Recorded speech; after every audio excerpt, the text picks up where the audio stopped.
ఆనాడు గిరిజన సంఘాలని పోరాటం చేస్తే చెల్లప్ప కమిషన్ వేసి ఆ కమిషన్ వేసిన తర్వాత కూడా ఆ కమిషన్ ప్రతులను ఇంతవరకు కూడా గౌరవ శాసనసభ్యులకు కూడా ఇవ్వకుండా డ్రాఫ్ట్ నోట్గా ఒక నోటు వారి టేబుల్ మీద ఇచ్చేసి కేంద్రం ద్వారా రావాలి ఆర్డర్స్ అని చెప్పేసి పంపించినట్టు కేంద్రానికి పంపించి రిజర్వేషన్లు చేదులుపుకున్నాడు. అదేవిధంగా ఈ రాష్ట్రంలో అనేకమైనటువంటి అటవీ హక్కుల చట్టం, పోడు భూములు, తండాల గ్రామ పంచాయతీ అనేక సమస్యలు ఉన్నాయి. ఈ సమస్యల పైన ఈరోజు తెలంగాణ గిరిజన సమాఖ్య రాష్ట్ర సమితి ఆధ్వర్యంలో ఈ రాష్ట్ర కేంద్రంలో నిరాహార దీక్షకు పూనుకున్నాం. దీక్షకు మద్దతుగా వివిధ జిల్లాల్లో గిరిజన సమాఖ్య ఆధ్వర్యంలో నిరాహార దీక్ష మద్దతుగా కూర్చుంటున్నారు. ఈ నిరాహార దీక్షకు కూర్చున్నటువంటి వారి పేర్లు నేను రామావత్ అంజయ్ నాయక్, అదేవిధంగా అజ్మీరా రామ్మూర్తి, రామావత్ శంకర్ నాయక్, పర్షా నాయక్, గణేష్ నాయక్, దేవిలాల్, నాగేష్, రాము, తర్వాత దస్రు మేము కూర్చుంటా ఉన్నాం. ఈ దీక్షకు సంఘీభావంగా మా సమస్యల పైన అన్ని రాజకీయ పార్టీలను, గిరిజన సంఘాల నాయకులందరినీ కూడా ఆహ్వానించాం. దీక్ష 11 గంటలకు ప్రారంభమై 4 గంటలకు ముగిస్తూ ఉంది. ఏంటంటే కరోనా నిబంధనలను పాటిస్తూ మేము దీక్షలో కూర్చుండను పూనుకున్నాం. అదేవిధంగా ఈ దీక్షను ప్రారంభించడానికి భారత కమ్యూనిస్టు పార్టీ రాష్ట్ర కార్యదర్శి మాజీ శాసనసభ్యులు కామిరెడ్డి చాడా వెంకటరెడ్డి గారు వచ్చేశారు. వారికి గిరిజన సమాఖ్య పక్షాన ధన్యవాదాలు. అదేవిధంగా సహాయ కార్యదర్శి పల్లా వెంకటరెడ్డి గారు, అదేవిధంగా సహాయ కార్యదర్శి కూననేని సాంబశివరావు గారు, భారత కమ్యూనిస్టు పార్టీ జాతీయ కార్యవర్గ సభ్యులు మాజీ పార్లమెంట్ సభ్యు రాజ్యసభ సభ్యులు కామిరెడ్డి అజీజ్ పాషా గారు, వారు కూడా వచ్చేశారు. వారికి కూడా అభినందనలు. అదేవిధంగా అనేక సంఘాల నాయకులు కూడా, బీసీ హక్కుల సాధన సమితి ప్రధాన కార్యదర్శి పాండురంగాచారి గారు అందరూ కూడా వచ్చారు. ఈ దీక్షలో కూర్చున్న చాడా వెంకటరెడ్డి గారు దీన్ని ప్రారంభించిన తర్వాత అందరి నాయకులను కూడా 4 గంటల వరకు ఆహ్వానించి మా సమస్యల పైన మేము వారి మద్దతును కూడగట్టి ఈ అసెంబ్లీ జరిగే రోజుల్లో గిరిజన కేసీఆర్ గారు ఒక నిర్ణయానికి రావాలని చెప్పేసి దీక్షకు పూనుకొని కూర్చున్నాం. వెంటనే శ్వేతపత్రం విడుదల చేయాలి సంక్షేమ మీద కూర్చున్నాం.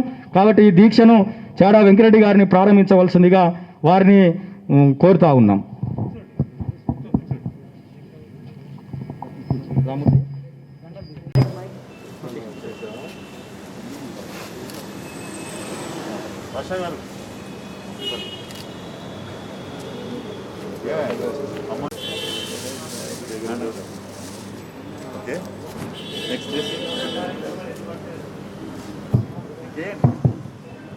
మన రాష్ట్ర కార్యదర్శి ఈటి నరసింహ గారు కూడా దీక్షలో కూర్చున్నటువంటి వారికి పూలమాల వేయాల్సిందిగా వారిని కూడా ఆహ్వానం.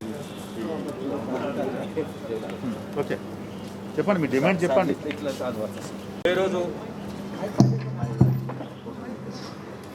తెలంగాణ గిరిజన సమాఖ్య రాష్ట్ర సమితి ఆధ్వర్యంలో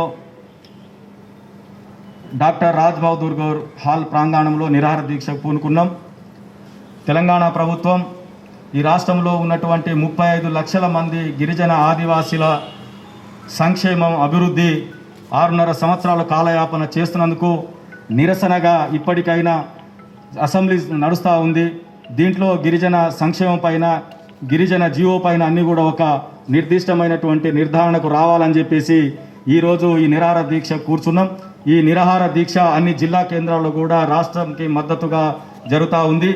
మాకు 10 డిమాండ్లు, ఈ డిమాండ్ల మీద ప్రభుత్వం శ్వేతపత్రం విడుదల చేయాలని చెప్పేసి కోరుతూ ఇప్పుడే మన దీక్షను ప్రారంభించి ముఖ్య అతిథిగా విచ్చేసినటువంటి రాష్ట్ర కార్యదర్శి కామిరెడ్డి చాడా వెంకటరెడ్డి గారిని మాట్లాడవలసిందిగా కోరుతా ఉన్నాను. తెలంగాణ గిరిజన సమైక్య రాష్ట్ర సమితి ఆధ్వర్యంలో ఈ గిరిజన సంక్షేమం కొరకు రాష్ట్ర ప్రభుత్వం గత 6 సంవత్సరాలుగా ఏం చేసింది, ఎందుకు గిరిజనుల పట్ల నిర్లక్ష్య వైఖరి అవలంబిస్తుంది అనేటువంటి అంశాల మీద 10 డిమాండ్ల మీద ఈరోజు ఈ దీక్ష నిర్వహిస్తూ ఉన్నారు. ఈ దీక్షలో ఈ గిరిజన సమాఖ్య రాష్ట్ర అధ్యక్షులు అజ్మీర రామ్మూర్తి గారు, ప్రధాన కార్యదర్శి ఇప్పుడు అంజయ్ నాయక్ గారు, అలాగే కామ్రేడ్ శంకర్ నాయక్ గారు, గణేష్ నాయక్ గారు, అలాగే ఇంకా పర్షా నాయక్ గారు, దేవిలాల్ గారు, నగేష్ గారు, రాము, దస్తృ గారు ఈ దీక్షలో కూర్చుంటా ఉన్నారు. చాలా సంతోషం. యువకులు ముందుకు వస్తూ ఉన్నారు. మీ అందరికీ రాష్ట్ర పార్టీ వైపు నుంచి స్వాగతం పలుకుతా ఉన్నాను. ఈ కరోనా నేపథ్యంలో కూడా మీరు ఏదేమైనా గిరిజనుల హక్కుల సాధనకై, సంక్షేమానికై ప్రభుత్వంతో పోరాడదాం, ప్రభుత్వం దృష్టికి తెద్దాం అనేటువంటి పట్టులతో దీక్షలో కూర్చున్నారు. మీ అందరికీ నా వైపు నుంచి ప్రత్యేకంగా స్వాగతం తెలియపరుస్తూ, నిజంగానే మరి ప్రత్యేక తెలంగాణ మన రాష్ట్రం వస్తే మన నీళ్లు, మన నిధులు, మన నియామకాలు, మన ఆత్మగౌరవ పరిపాలన ఉంటుంది అనుకున్నాం. కానీ 6 సంవత్సరాలు గడిచిపోయి తెలంగాణ ఏర్పడింది. మాటలు ఇచ్చినారు తప్ప అమలు కాలేదు. అందుకనే ఇవాళ 10% రిజర్వేషన్లు చేస్తా అన్నాడు. ఎందుకు చేయట్లేదని అడుగుతా ఉన్నాం. కానీ 12% అన్నాడు, మనం 10% అంటా ఉన్నాం. జనాభా ఎంతో గంట చేయమంటా ఉన్నాం. మాట మరోవైపున ఈరోజు చూస్తే 2018 action plan, ST action plan అంటే ఎస్టీలలో ఉండే నిరుద్యోగ యువకులకి ఉపాధి అవకాశాలు, అంటే చిన్న టెంట్ పెట్టుకోవడమో, కిరాణా పెట్టుకోవడమో, లేకుంటే ఏమైనా కరెంట్ మోటార్ తీసుకోవడమో, లేకుంటే బావి తవ్వుకోవడమో, లేకుంటే బోర్ వేసుకోవడమో, ఇలాంటి ఆవులు కొనుక్కోవడమో, బర్రెలు కొనుక్కోవడం, ఇట్లాంటి విషయానికి మేకలు కొనుక్కోవడమో, గొర్రెలు కొనుక్కోవడం, వీటికి సహకారం చేస్తారు. కానీ ఇవాళ ఏది ఎస్టీ సబ్ ప్లాన్ 2018 నుంచి వెళ్ళి అసలు ఒక పైసా రిలీజ్ చేస్తుంది. మార్జిన్ మనీ లేదు, సబ్సిడీ లేదు, మొత్తం ఇంప్లిమెంటేషన్ లేదు. ఎంత గతంలో ఏ ప్రభుత్వం కూడా ఇంత నిర్లక్ష్యం చేయలేదు. ఇది చాలా అన్యాయం అని చెప్పి సిపిఐ అభిప్రాయపడతా ఉంది. అలాగే ఇవాళ అటవీ హక్కుల చట్టం మొన్న 2018 అసెంబ్లీ ఎన్నికల్లో చెప్పాడు కేసీఆర్, నేను కుర్చేసుకొని కూర్చుంటా, ఎవరెవరైతే ఎస్టీలు, గిరిజనులు అటవీ భూములు ఉన్నారో వాళ్లకు పట్టా ఇప్పిస్తా. ఇప్పుడు చూస్తే చాలా దుర్మార్గం సాగుతాం. ఎస్టీలు అంటే దొంగలుగా చూస్తూ ఉన్నారు. వాళ్ళు ఏదో ఎక్కడి నుంచి వచ్చిండ్రు, వాళ్ళు ఎన్నో సంవత్సరాలు, 30-40 సంవత్సరాల నుంచి వెళ్ళి వాళ్ళు మరి ఆ భూమిని నమ్ముకొని, పోడు భూమిని నమ్ముకొని పోడు భూములు ఉంటూ పోడు భూములు కాదు చేసుకుంటా ఉన్నారు, పొట్ట గడుపుకుంటా ఉన్నారు పోడు భూములతోటి. వాళ్ళు నేరస్తులా, దొంగలా? ఇవాళ మొత్తం భూమి దొంగలు పడ్డారు. మీకు చేతనైతే లేదు. నేను చూస్తాం 1,20,00,000 ఒక అడిషనల్ కలెక్టర్ లంచం తీసుకున్నాడు మెదక్ జిల్లాలో. మొన్న 1,10,00,000 కీసర తహసీల్దార్ తీసుకున్నాడు.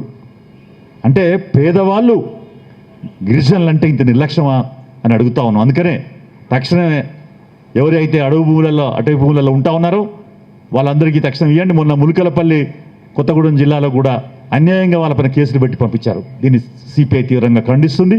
తక్షణమే కేసులు ఉపసంహరించుకోవాలని డిమాండ్ చేస్తున్నది. అలాగే ఈ ఎస్సీలకు సబ్సిడీలు ఎన్నైతే పెండింగ్ ఉన్నాయో ప్రభుత్వంలో తక్షణం విడుదల చేయండి. అలాగే గిరిజనులకు సంబంధించి తండాల అభివృద్ధి బోర్డు ఏర్పాటు చేయాలి. రెవెన్యూ గ్రామ పంచాయతీలుగా ప్రకటించాలి. అలాగే 10,000 కోట్లు బడ్జెట్లో కేటాయించి గత పెండింగ్ అన్నీ కూడా వీటిని అమలు చేయమని చెప్పి తెలియపరుస్తాం. అలాగే కరోనా ఉంది. కరోనాలో కష్టాలు మొదలైనవి, పేదోళ్లకు కడుపు మంటలకు మొదలైనవి.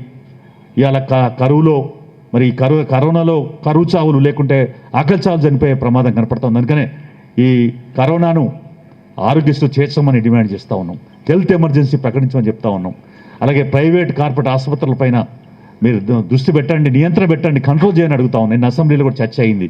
అందరూ అదే అవధి చెప్తా ఉన్నాడు. ఇప్పుడు ఆలోచిస్తున్నాడు కేసీఆర్, చూస్తాం, ఆలోచిస్తాం, దృష్టిలో ఉందని చెప్తా ఉన్నాడు. ఈ అవుట్సోర్సింగ్ మరి అలాగే మిగతా వాళ్ళ సంబంధించినటువంటి ఎస్సీ ఉద్యోగులను కూడా వాళ్ళని కూడా రెగ్యులర్ చేయండి. ఈ రకంగా ఈ 2018 యాక్షన్ ప్లాన్ అమలు చేయమని, వీటన్నిటిపైన ఒక శ్వేతపత్రం విడుదల చేసి ప్రభుత్వం ఏం చేస్తుందో, గిరిజనులకు నిజంగానే ఏం సాయం చేసిందో చెప్పమని, విడుదల చేయమని కోరుతా ఉన్నాం. లేని పక్షంలో మాత్రం ఈ డిమాండ్స్ నెరవేరకపోతే ఆందోళన ఉధృతం చేస్తాం. గిరిజన సమైక్య మిగతా సమైక్యలను పట్టుకొని పెద్ద ఎత్తున ఆందోళన దిగాల. తప్పనిసరిగా ఈ గిరిజన సమైక్య గిరిజన సంఘాలు చేపట్టబోయే ఆందోళనకి సిపిఐ సంపూర్ణంగా మద్దతు ఇస్తుంది, మీతో పాటు ఉంటుంది, అండగా ఉంటుందని చెప్పేసి ఈ సందర్భంగా తెలియపరుస్తూ ఈ దీక్షలు విజయవంతం కావాలని ఆకాంక్షిస్తూ దీక్షలో కూర్చున్నటువంటి కామ్రేడ్స్ అందరికీ, మిగతా కామ్రేడ్స్ అందరికీ నా వైపు నుంచి, రాష్ట్ర పార్టీ వైపు నుంచి ఉదయపడినటువంటి శుభాకాంక్ష అభినందన తెలుపుతూ సెలవు తీసుకుంటాం. గిరిజన సమాఖ్య చేస్తున్నటువంటి దీక్షకు భారత కమ్యూనిస్టు పార్టీ సంపూర్ణమైనటువంటి మద్దతు. ఈరోజు తెలంగాణ గిరిజన సమాఖ్య రాష్ట్ర సమితి ఆధ్వర్యంలో డాక్టర్ రాజ్ బహదూర్ గౌర్ హాల్ ప్రాంగణంలో నిరాహార దీక్షకు పూనుకున్నాం. తెలంగాణ ప్రభుత్వం ఈ రాష్ట్రంలో ఉన్నటువంటి 35 లక్షల మంది గిరిజన ఆదివాసీల సంక్షేమం, అభివృద్ధి 6.5 సంవత్సరాల కాలయాపన చేస్తున్నందుకు నిరసనగా ఇప్పటికైనా అసెంబ్లీ నడుస్తూ ఉంది. దీంట్లో గిరిజన సంక్షేమం పైన, గిరిజన జీవో పైన అన్నీ కూడా ఒక నిర్దిష్టమైనటువంటి నిర్ధారణకు రావాలని చెప్పేసి ఈరోజు ఈ నిరాహార దీక్ష కూర్చున్నాం. ఈ నిరాహార దీక్ష అన్ని జిల్లా కేంద్రాల్లో కూడా రాష్ట్రంకి మద్దతుగా జరుగుతూ ఉంది. మాకు 10 డిమాండ్లు, ఈ డిమాండ్ల మీద ప్రభుత్వం శ్వేతపత్రం విడుదల చేయాలని చెప్పేసి కోరుతూ ఇప్పుడే మన దీక్షను ప్రారంభించి ముఖ్య అతిథిగా విచ్చేసినటువంటి రాష్ట్ర కార్యదర్శి కామెడ్ చాడా వెంకరెడ్డి గారిని మాట్లాడవలసిందిగా కోరుతా ఉన్నాను.